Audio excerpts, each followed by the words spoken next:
Bismillahirrahmanirrahim. Assalamualaikum warahmatullahi wabarakatuh. Selamat sore, salam sejahtera bagi kita sekalian.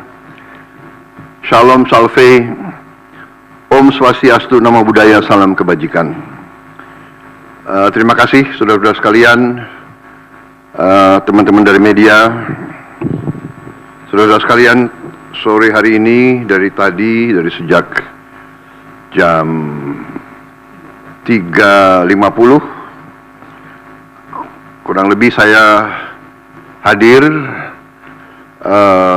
mengikuti rapat tutup tahun dari Menteri Keuangan dan jajarannya. Jadi pada hari ini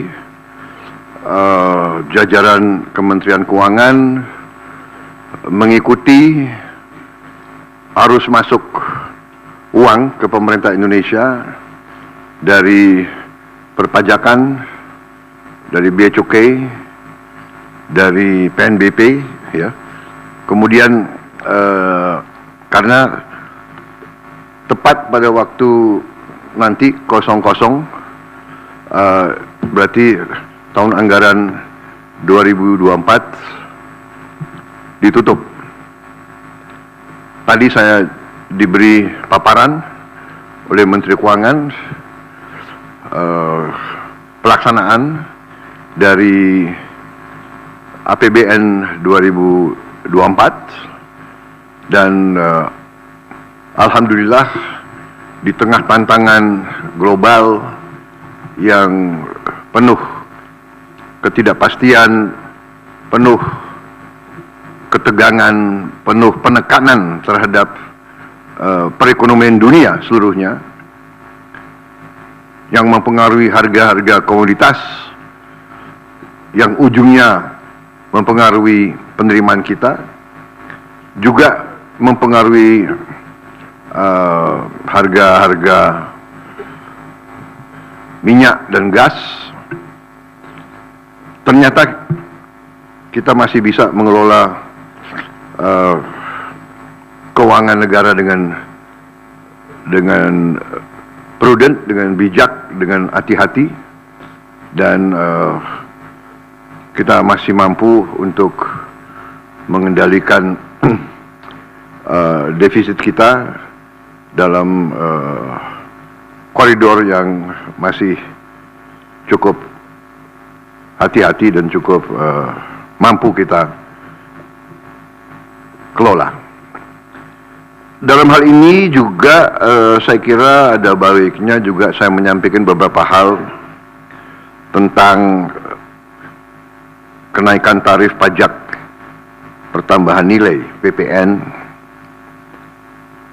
yang mungkin masih ada suatu keraguan-raguan atau suatu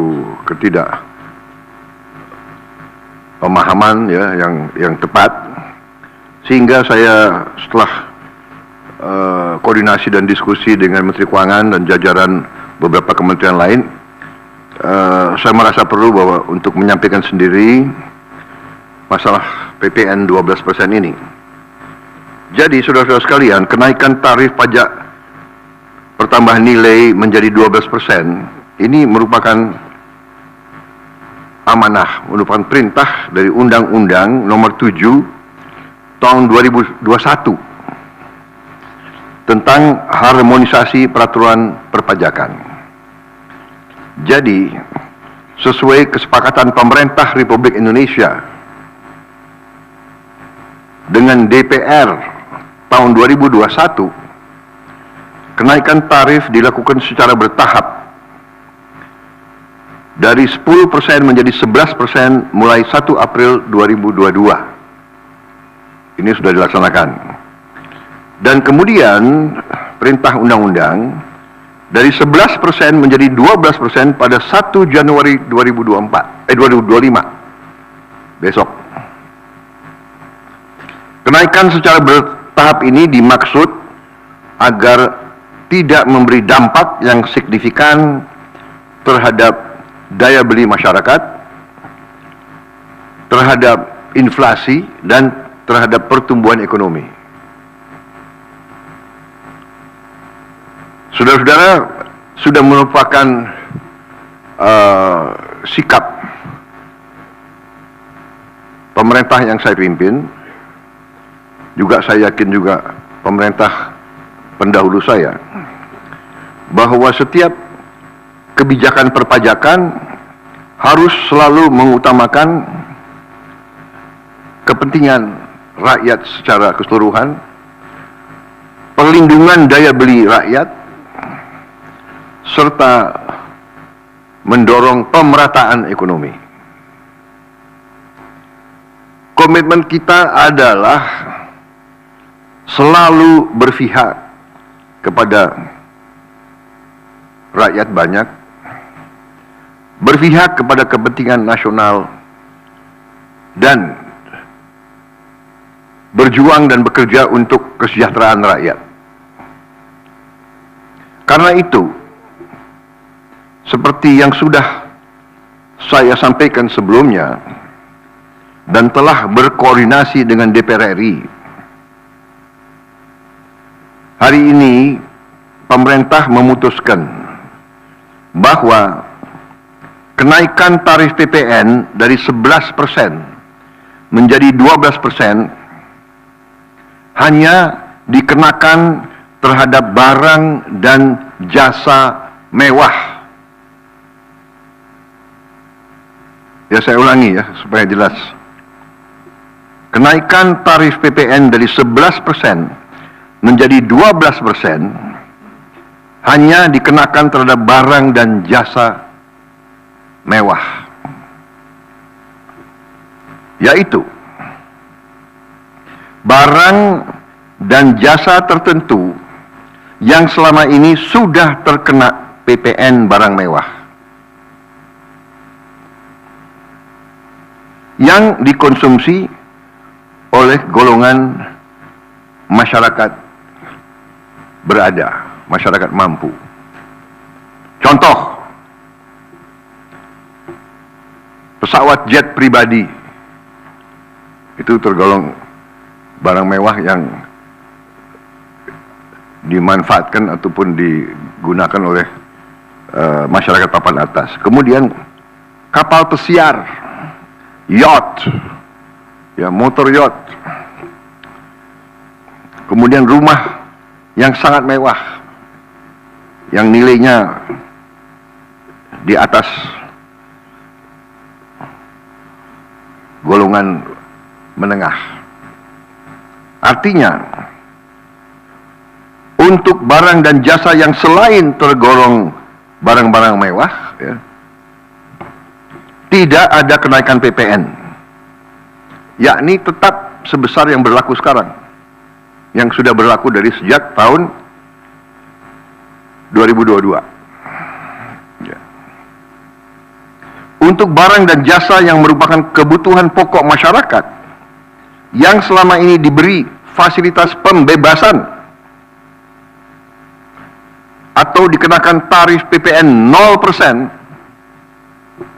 masih tetap berlaku. Ya, saya ulangi, barang dan jasa yang merupakan kebutuhan pokok masyarakat yang selama ini diberi fasilitas pembebasan dari pajak, ya, yaitu PPN 0% masih tetap berlaku.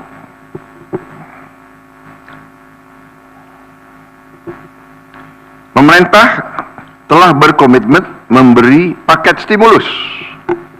Ya. Nilai stimulus itu adalah 38,6 triliun. Seperti yang pernah diumumkan sebelumnya. Bantuan beras untuk 16 juta penerima bantuan pangan, 10 kg per bulan. Diskon 50% untuk pelanggan listrik dengan daya maksimal 2200 volt. Pembiayaan industri padat karya. Ya. Insentif PPH pasal 21 bagi pekerja dengan gaji sampai dengan rupiah 10 juta per bulan. Kemudian bebas PPh bagi UMKM beromset kurang dari 500 juta per tahun dan lain sebagainya. Jadi paket stimulus ini nilainya semua adalah 38,6 T. Untuk barang dan jasa yang dibutuhkan oleh masyarakat banyak, yang tetap diberi pembebasan PPN, yaitu tarif 0%, antara lain kebutuhan pokok, beras, daging, ikan, telur, sayur, susu segar, jasa pendidikan, jasa kesehatan, jasa angkutan umum, rumah sederhana, air minum. Saudara-saudara, dengan ini saya kira sudah sangat jelas bahwa pemerintah akan terus berupaya untuk menciptakan sistem perpajakan yang adil dan pro rakyat. Saya kira hal-hal yang lebih teknis akan ditindaklanjuti oleh kementerian-kementerian yang terkait dan semua lembaga yang terkait. Saya kira itu saja dari saya. Terima kasih. Wassalamualaikum warahmatullahi wabarakatuh. Shalom Salve, Om Santi Santi Santi, Om Namo Buddhaya, salam kebajikan dan selamat malam tahun baru. Dan saudara lihat, malam tahun baru pemerintah masih bekerja, ya. Sampai nanti jam 00.00 pemerintah tetap sebagian besar pejabat ada di kantor masing-masing. Saya kira itu. Sekali lagi untuk seluruh saudara-saudaraku sebangsa dan setanah air, selamat menghadapi tahun baru. Kita hadapi tahun baru dengan gembira, optimis, percaya diri bahwa Indonesia akan bangkit. Terima kasih. Selesai.